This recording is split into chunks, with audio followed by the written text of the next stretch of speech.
10 datos curiosos del mío Cid.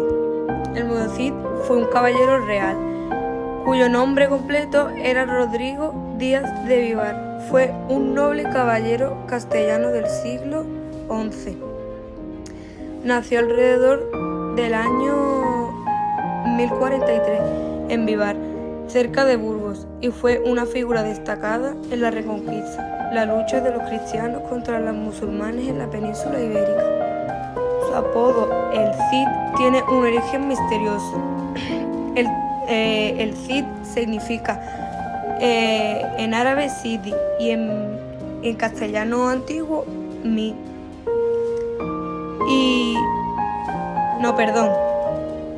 Mío significa mi en el castellano antiguo y Cid en árabe significa Sidi, que sería como señor o maestro o mi jefe, algo así.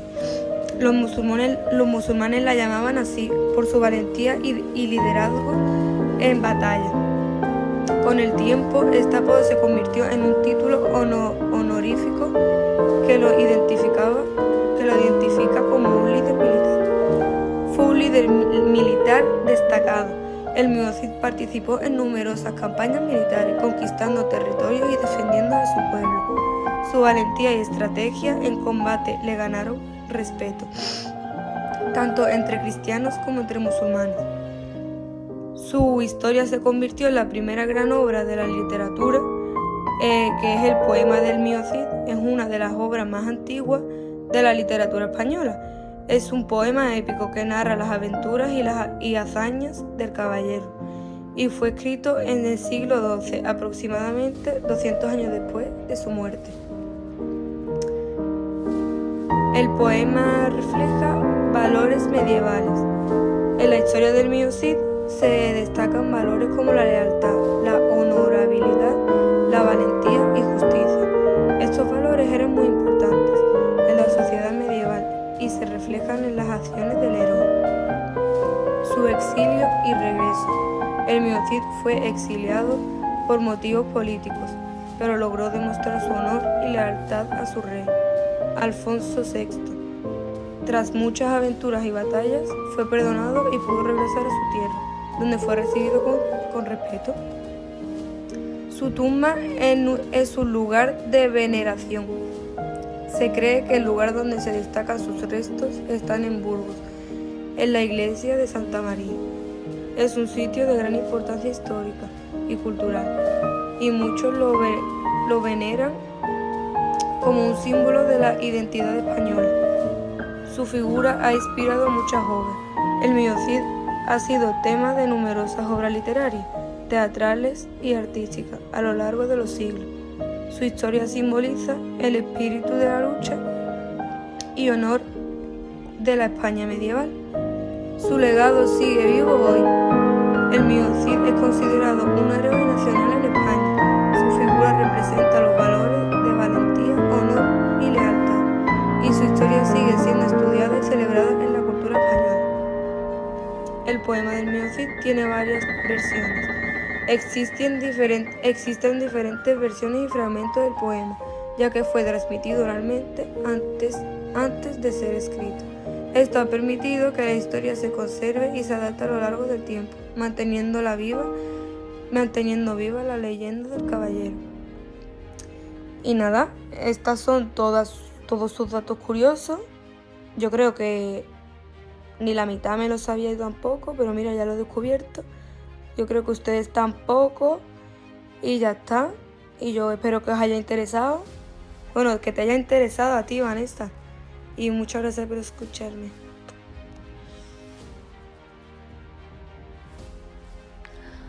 Muy buenas a todos. Hoy os traigo un podcast de la Celestina, que lo estoy dando en clase y se da en todos los institutos porque es un libro muy clásico de la literatura.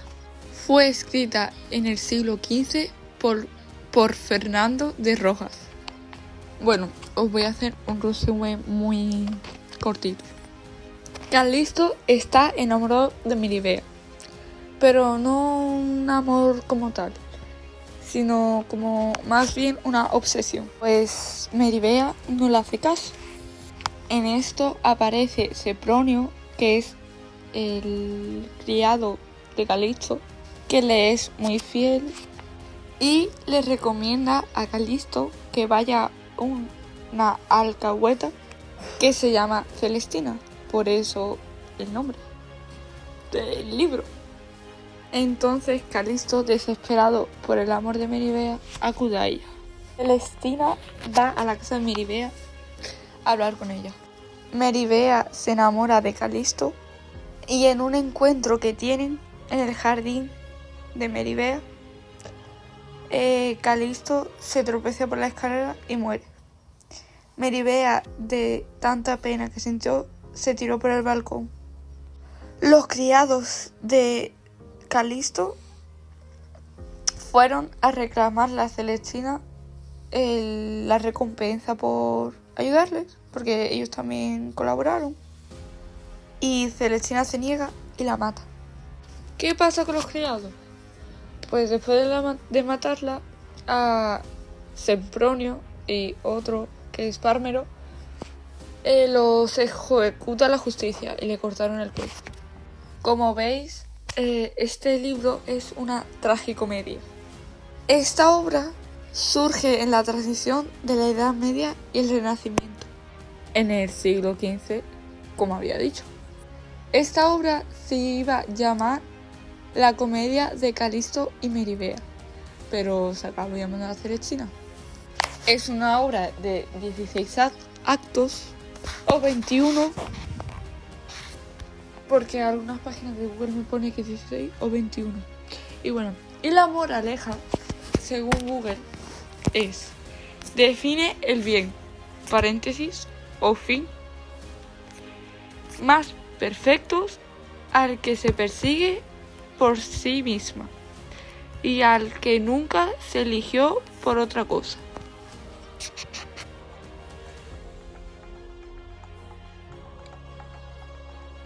Estáis invitados a escuchar mi píldora informativa, El Sapor Paco Lozano Gamaza, de tercero A. Bienvenido a la obra más famosa escrita por Miguel de Cervantes Saavedra, el ingenioso hidalgo Don Quijote de la Mancha. Es considerada la primera novela moderna y ha sido traducida a numerosos idiomas. Exploraremos historias, secretos y datos que probablemente no sabías de Don Quijote de la Mancha. ¿Cuánto sabes realmente sobre esta obra centenaria?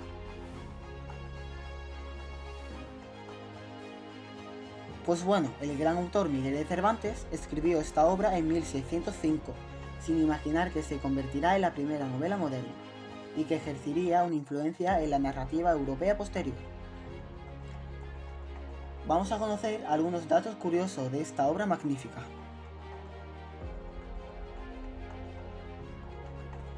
¿Sabías que fue escrita en la cárcel?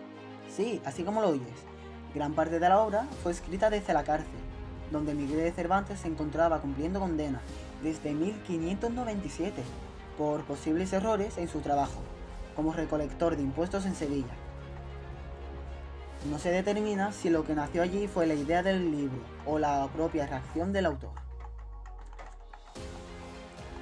Otro dato curioso es que es el segundo libro más traducido en el mundo, únicamente superado por la Biblia. Ha sido traducido a más de 50 idiomas y es considerado como la primera novela moderna, y que además se considera como el libro más vendido de la historia, sin considerar a la Biblia o otros textos religiosos. La famosa frase de Don Quijote es: soñar lo imposible, esa es mi búsqueda.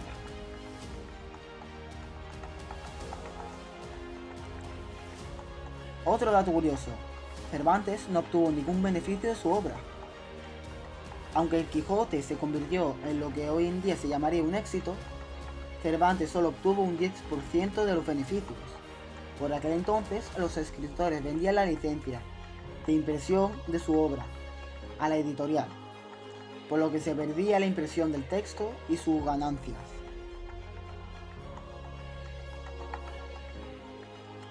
Y bueno, llegó el final de esta píldora informativa. Espero que os haya gustado y nos vemos en la siguiente.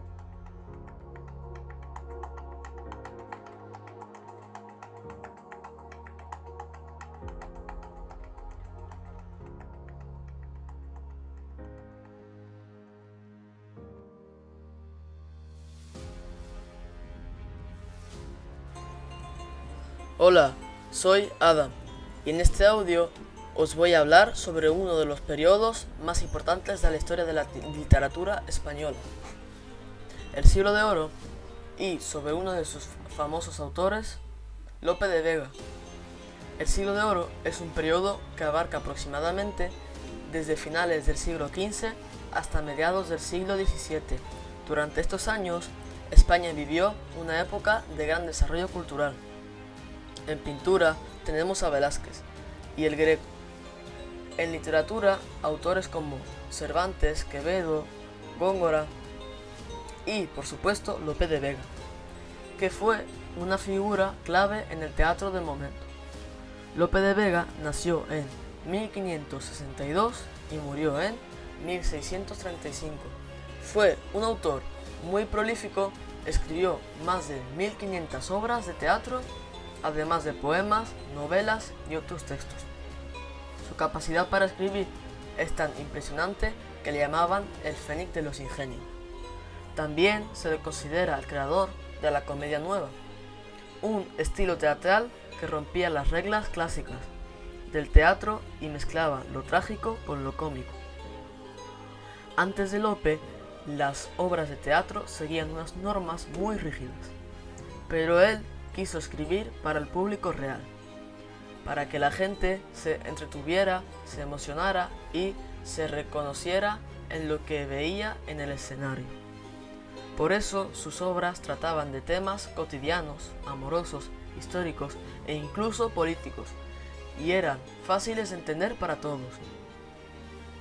Una de sus obras más famosas, Fuenteovejuna, es ella. Los habitantes de un pueblo se rebelan contra el abuso de poder de su señor feudal. Cuando llegan las autoridades y preguntan quién fue responsable, todos responden: Fuenteovejuna, señor, defendiendo así la unión del pueblo frente a la injusticia. Este mensaje de la unidad y resistencia sigue siendo muy actual. Lope no solo fue un gran escritor, también vivió intensamente, tuvo muchos amores, se metió en problemas y hasta fue sacerdote en los últimos años. Su vida fue tan interesante como sus obras. En resumen, Lope de Vega representa la energía, el talento y la pasión del siglo de oro. Gracias a él, el teatro español dio un salto gigantesco y todavía hoy se representan sus obras en todo el mundo. Espero que este recorrido por su vida y por su época os haya parecido interesante. Muchas gracias por escucharme y esto ha sido todo. Hola, me llamo Sohai y bienvenidos a un nuevo podcast. Hoy vamos a viajar un poco en el tiempo para conocer a uno de los grandes escritores de la literatura española, Francisco Quevedo. Tal vez ya has escuchado su nombre, o tal vez no, pero te aseguro que después de este episodio vas a entender por qué es tan importante. Fue un genio con las palabras, un hombre crítico, irónico y muy inteligente. ¿Listos para empezar? Pues vamos para allá. Francisco Quevedo nació en Madrid en el año 1580 y vivió en una época muy interesante, el Siglo de Oro, un momento en que la literatura y el arte en España estaba en su punto más alto. Desde joven fue muy estudioso, estudió en varias universidades y sabía mucho del latín, filosofía y teología. Pero lo que más lo destacaba era su forma de escribir. Su estilo se llama conceptismo. ¿Y qué es eso? Pues básicamente es un estilo que usa pocas palabras pero muy profundas, llenas de dobles sentidos, juegos de ideas y mucho sarcasmo. Quevedo escribía sobre casi todo, por ejemplo, sobre la muerte, con una visión muy seria y reflexiva. En uno de los poemas más famosos, Amor constante más allá de la muerte, habla de un amor tan fuerte que ni la muerte lo puede romper. También escribió sobre el amor, aunque muchas veces de forma burlona o irónica. Le gustaba mucho criticar a la sociedad, se burlaba de los poderosos, de los ricos, de los que apretaban ser algo que no eran. Y no olvidemos su obra más conocida en prosa, La vida del buscón, donde cuenta las aventuras de un joven pobre que intenta acceder socialmente, pero siempre con mala suerte Además, Quevedo tuvo muchos conflictos. Uno de los más famosos fue con otro gran poeta, Luis de Góngora. Se odiaban y se lanzaban insultos en sus poemas. Imagínate una galería de versos. Y con esto llegamos al final de este podcast dedicado a Francisco Quevedo, un autor que no solo escribió con gran talento, sino que también supo observar el mundo con una mirada crítica, aguda y muchas veces irónica. Sus palabras no eran solo bonitas, eran poderosas, incómodas y valientes. Quevedo no tenía miedo de hablar de la muerte, de los vicios, de la sociedad, de las apariencias falsas y de los sentimientos más profundos del ser humano. A través del conceptismo, su estilo personal logró decir muchas cosas mucho con pocas palabras, y eso no es fácil. Nos dejó obras que hoy seguimos leyendo, estudiando y admirando, porque su forma de ver la vida, aunque escrita hace siglos, todavía nos hace reflexionar. Si este podcast te ha despertado curiosidad, te animo a leer algo suyo, aunque sea un poema corto. Te prometo que vas a encontrar frases que sorprender, hacer pensar y a veces incluido hacer reír. Gracias por estar aquí, por escuchar y por compartir este momento conmigo. Nos encontramos en el próximo podcast con más literatura, historias y curiosidades. Hasta pronto.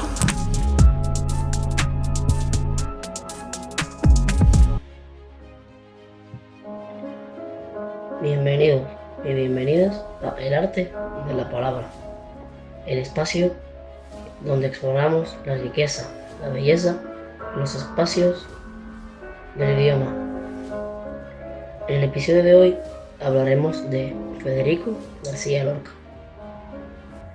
Soy Ryan Eloy Reyes, de tercero B, y acompáñame a este recorrido. Federico García Lorca no fue solo uno de los escritores más brillantes del siglo X, sino también un personaje lleno de misterios, pasiones y contradicciones. Su vida, tan corta como intensa, está salpicada de curiosidades que lo hacen aún más fascinante. ¿Sabías, por ejemplo, que nunca aprendió a conducir ni mostró interés en hacerlo? Prefería recorrer los caminos con palabras, no con ruedas. Desde pequeño, Lorca mostraba una sensibilidad poco común. Tocaba el piano con una destreza extraordinaria, y su formación musical marcó profundamente su poesía y teatro. De hecho, su oído era tan fino que decía poder escuchar el duende. En la voz de los cantaores flamencos, para él, el duende era un ser mitológico, sino una fuerza mágica que habitaba en el auténtico. El duende no está en la garganta, el duende sube por dentro, desde la planta de los pies, solía decir.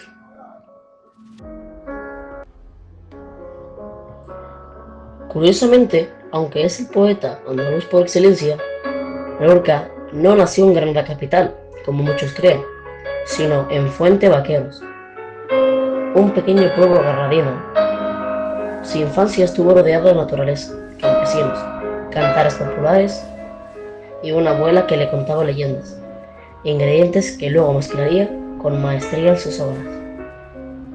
Era también un gran amigo de otros genios de su tiempo. Compartió residencia en Madrid con Salvador Dalí y Luis Buñuel. Con Dalí mantuvo una relación intensa, llena de admiración y tensión, e incluso hay quienes afirman que Lorca estuvo enamorado de él. Dalí, sin embargo, siempre evitó hablar del tema.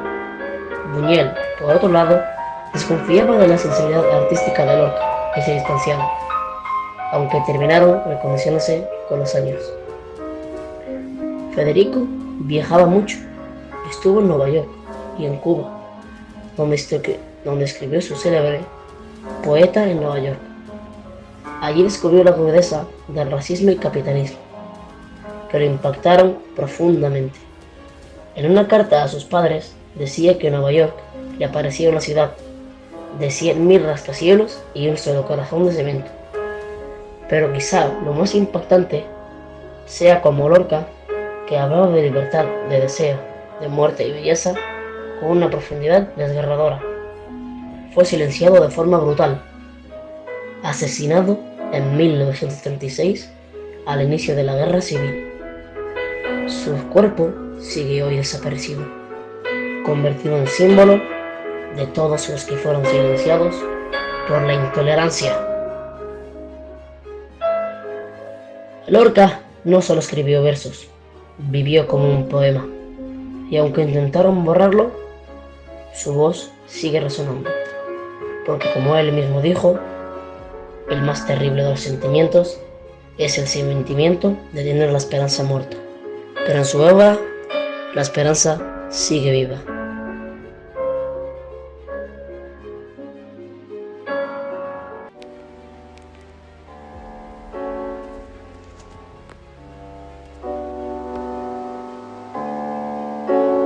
Bienvenidos a Voces de Literatura. Hoy abrimos la puerta de una casa cerrada, donde las paredes no solo guardan silencio, sino también gritos contenidos. Hoy hablamos de la casa de Bernarda Alba de Federico García Lorca. ¿Qué es la casa de Bernarda Alba?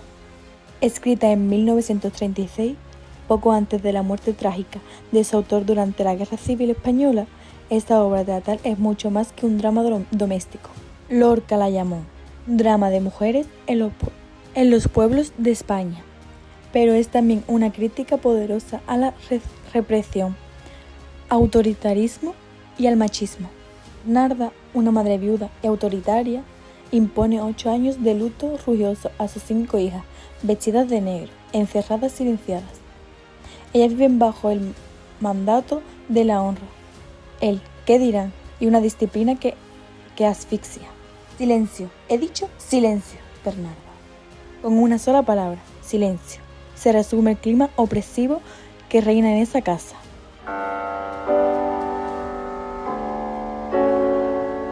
Las hijas y la rebelión. Cada hija representa una forma distinta de reacción ante la represión. Angustias, la mayor, se resigna. Martirio, amarga, envidia a las demás. Adela, la menor, quiere romper las cadenas. Y es Adela quien protagoniza el conflicto central. Se enamora de Pepe el Romano, el prometido de su hermana. Y en una casa donde todo está prohibido, el amor es un acto revolucionario. Lorca no da lugar a la esperanza.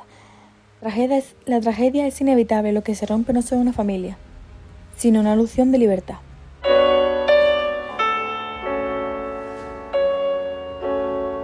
¿Por qué sigue importando? La casa de Bernarda Alba es más actual de lo que parece, porque sigue habiendo casas donde no se puede hablar, donde el miedo manda, donde las mujeres deben esconderse, adaptarse o rebelarse, que la represión no siempre es visible. A veces se hereda, se disfraza, se normaliza. Lorca escribió una obra sin nombre, en escena, pero llena de sus consecuencias. Un mundo de mujeres oprimidas por normas hechas por otros. Su teatro no necesitaba grandes escenarios. El verdadero drama ocurre dentro de cada personaje.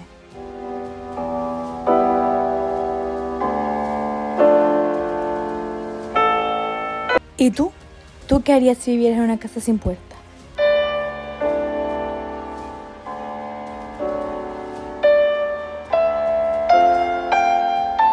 Gracias por acompañarme en Voces de Literatura. En el próximo episodio cruzaremos las fronteras del realismo con mágico. Hasta pronto. Entonces recuerda, el silencio puede ser más ruidoso que un grito. Chao. A Voces de la Literatura. Bienvenidos a la literatura. Soy Daniela y en este primer episodio nos embarcaremos en un viaje por algunos de los grandes clásicos que han marcado la historia de la literatura mundial, desde las epopeyas antiguas hasta las obras modernas que desafían nuestros pensamientos.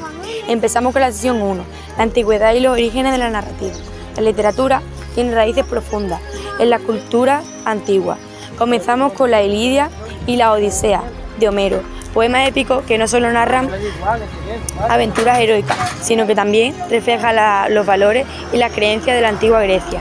Estas obras sentaron las bases para toda la narrativa occidental. Luego viajamos a la antigua India, con el Mahabharata, una epopeya que combina mitología, fisiología e historia en un relato monumental. Seguimos con la sesión 2, la Edad Media y el florecimiento de la poesía y los relatos caballerescos. Durante la Edad Media encontramos obras como el Cantar de Mio Cid en España o las leyendas arturísticas en Europa. La literatura se convirtió en una forma de presentar historia, valores y tradiciones orales. Vamos a seguir con la sesión 3. El Renacimiento y el auge del humanismo, con autores como William Shakespeare, Miguel de Cervantes o Dante Alighieri. La literatura empezó a explorar más profundamente la condición humana. La Divina Comedia de Dante es un ejemplo sublime del viaje espiritual y moral. Vamos a seguir con la sesión 4, la modernidad y los nuevos géneros. Avanzamos hacia el siglo X1X y XX. Encontramos autores como Jane Austen, Charles Dickens, Virginia Woolf o Gabriel García Márquez.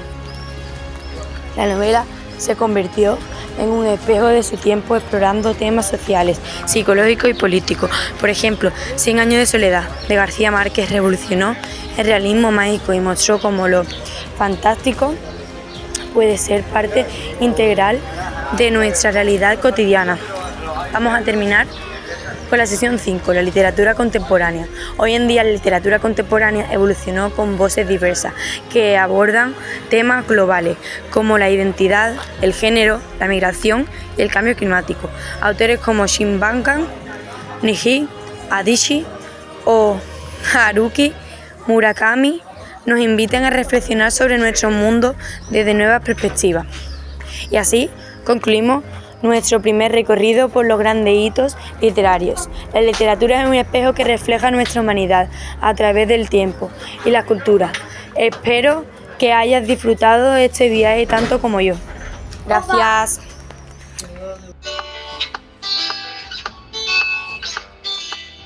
Hola, soy Indira de tercero C y vengo a hacer un podcast sobre 10 curiosidades de la literatura española. Primera curiosidad. ¿Sabéis que la última palabra en añadirse al abecedario español fue la W?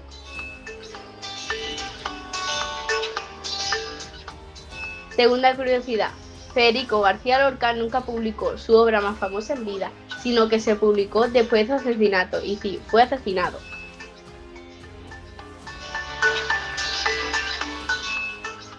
Tercera curiosidad. La primera novela moderna no fue aceptada como tal en su época, y sí, estamos hablando de la novela de Don Quijote de la Mancha. Fue vista inicialmente como una simple sátira y no como una revolución narrativa. Cuarta curiosidad. Muchos autores del Siglo de Oro escribían bajo el anónimo para evitar motivos políticos. Quinta curiosidad. Juan Ramón Jiménez odiaba El burrito platanero y yo, porque se interpretaba como un cuento infantil y a él no le gustaba que se interpretara de esa manera.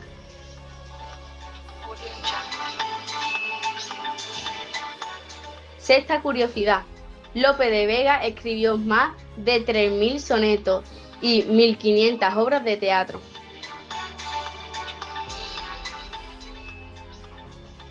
Séptima curiosidad. Las glosas emiliaces, o sea, el primer poema español conocido, fue escrito por un monje que se equivocó.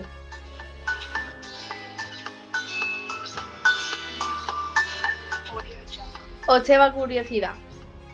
Teresa de Cartagena, una escritora medieval, se hizo pasar por un hombre durante años para ser escritora y después de todos esos años tuvo que escribir una defensa para demostrar que ella era la autora real.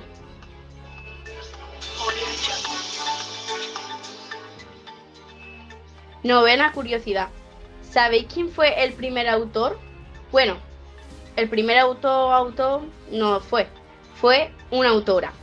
Fue la hija del rey Sargón de Akkad, una sacerdotisa y una poeta sumeria que escribía himnos y poemas a la diosa Inanna y fue la primera escritora del mundo.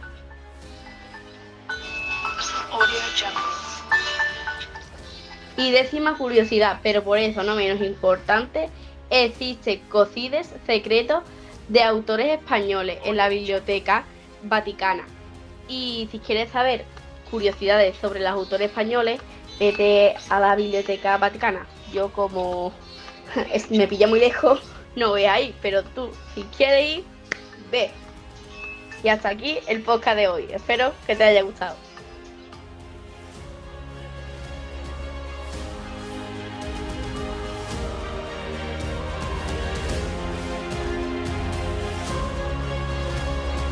Bienvenidos a Palabras que Transcienden, el espacio donde los libros cobran vida, las ideas se conectan y la literatura se convierte en una conversación sin fronteras.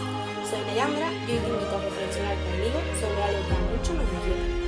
¿Tiene sentido hablar de la literatura en un mundo dominado por la inmediatez, las pantallas y los 15 segundos de atención? Hoy analizaremos no solo si la literatura sigue viva, sino cómo está mutando y por qué sigue siendo más relevante que nunca. Vivimos en una era en la que leer parece un acto de resistencia. Las redes sociales nos bombardean con mensajes breves, fragmentados y rápidos. Todo es scroll, todo es ahora. Pero ahí, en medio de este ruido, la literatura sigue, no como un eco del pasado, sino como una forma de deterioración. Leer una novela hoy es rebelarse contra la prisa, es elegir sumergirte en una historia profunda cuando podrías ver 3 capítulos de una serie o deslizar 200 vídeos en TikTok. Además, la literatura sigue siendo una forma de autoconocimiento, ya que al leer también nos leemos nosotros mismos. Lo que nos emociona, nos duele o nos transforma frente a un texto dice muchísimo de quiénes somos. La literatura ha cambiado. Hoy ya no se lee solo en papel, tenemos ebooks, audiolibros, novelas interactivas, incluso fanfics publicados en Wattpad, que se convierten en bestsellers. La democratización de la escritura es una de las grandes revoluciones del siglo XXI. Hoy cualquiera puede autopublicar, compartir su historia y encontrar lectores en cualquier parte del mundo. También han cambiado las formas de escribir libros. Ahora los algoritmos nos recomiendan, los influencers literarios nos guían y plataformas como BookTok han hecho que autores olvidados se conviertan en fenómenos. ¿Sabías que Tokyo Blues de Murakami volvió a estar en las listas de ventas por una tendencia de TikTok más de 10 años después de su publicación? Y no solo eso, cada vez más lectores jóvenes se están volviendo a interesar por clásicos, empujados por recomendaciones frescas, emocionales y visuales. Algunos dicen que los libros ya no cambian el mundo, pero yo creo que lo hacen de otra forma. Hoy un libro no es conocimiento o arte, es refugio, es identidad, es resistencia. Nos ayudan a empatizar, a entender otras realidades, a ponerle palabras a lo que sentimos pero no sabíamos nombrar. Y en un mundo saturado de información, los libros siguen ofreciendo algo esencial, que es la profundidad. Incluso en contextos difíciles, la literatura actúa como un documento de memoria. Durante conflictos, migraciones, censura o desigualdades, los libros han sido herramientas de denuncias, expresión y esperanza. Piensa en autores como Chimamanda Ngozi Adichie, Svetlana Alexievich o Juan Gabriel Vázquez. Cada uno, desde su realidad, aporta una voz que ilumina parte del mundo, que a veces preferimos no ver. Antes de despedirme, quiero recomendarte un libro que representa esta nueva forma de vivir la literatura, Nuestra parte de noche, de Marina Enrique. Es oscura, poderosa, desafiante y está escrita con una sensibilidad brutal, ideal para entender cómo la literatura puede ser política, íntima y perturbadora a la vez. Si buscas algo más breve, pero igualmente revelador, Los peligros de fumar en la cama, de la misma autora, también es una excelente opinión para empezar. Gracias por escuchar Palabras que Transcienden. Si te ha gustado este episodio, compártelo, déjame tu opinión o coméntalo a quien también creas que los libros no han muerto, solo están cambiando de forma. Y recuerda, leer no es una moda, es una forma de estar en el mundo. Nos escuchamos en el próximo capítulo. Hasta entonces, sigue leyendo y sigue sintiendo. El poder de la metáfora en la literatura. Hola a todos, soy Irania Mohamed Riz de tercero B y bienvenidos a este podcast sobre lengua y literatura. Hoy vamos a hablar sobre un tema que ha sido fundamental en la creación literaria a lo largo de la historia, la metáfora, desde la poesía hasta la narrativa. La metáfora ha sido una herramienta poderosa para que los escritores puedan expresar ideas complejas y emociones de manera creativa y evocadora. La metáfora es una figura retórica que consiste en comparar dos cosas que no son similares, pero que comparten una característica común. Por ejemplo, cuando decimos, el sol es un fuego que arde en el cielo. estamos utilizando una metáfora para describir la intensidad y el calor del sol. La metáfora nos permite crear imágenes vividas y sugerentes en la mente del lector y puede ser utilizada para expresar sentimientos, ideas y conceptos de manera más profunda y compleja. En la literatura, la metáfora se utiliza para crear una conexión entre el mundo real y el mundo imaginario. Los escritores pueden utilizar metáforas para describir personajes, lugares y situaciones de manera más rica y detallada. Por ejemplo, en la poesía de Pablo Neruda, las metáforas son utilizadas para expresar la pasión y el amor de manera intensa y sexual. La metáfora también puede ser utilizada para crear un tono o atmósfera en un texto. Por ejemplo, en la narrativa de Gabriel García Márquez, las metáforas son utilizadas para crear un mundo mágico y surrealista que nos transporta a un lugar fuera de lo común. En resumen, que la metáfora es una herramienta poderosa en la literatura que nos permite crear imágenes vividas, expresar sentimientos y ideas complejas y crear un tono o atmósfera en un texto. ¿Sabéis cómo podemos reflexionar sobre ella? Pues puede ayudarnos a conectar conceptos e ideas que parecen dispares, lo que puede llevar a una comprensión más profunda de la realidad. También nos puede ofrecer nuevas perspectivas y formas de ver el mundo, lo que puede ayudarnos a cuestionar nuestras suposiciones y prejuicios. También nos puede ayudar a comprender la complejidad de la realidad, al permitirnos ver las cosas desde diferentes ángulos y perspectivas. También la metáfora puede ser utilizada para reflexionar sobre nosotros mismos y nuestras experiencias, lo que puede llevar a un mayor autoconocimiento y comprensión de nuestras propias emociones y pensamientos. En conclusión, la metáfora es un elemento fundamental de la literatura que nos permite crear un mundo de significados y emocionantes más profundos. Al utilizar metáforas, los escritores pueden expresar ideas complejas y sentimientos de manera creativa y evocadora.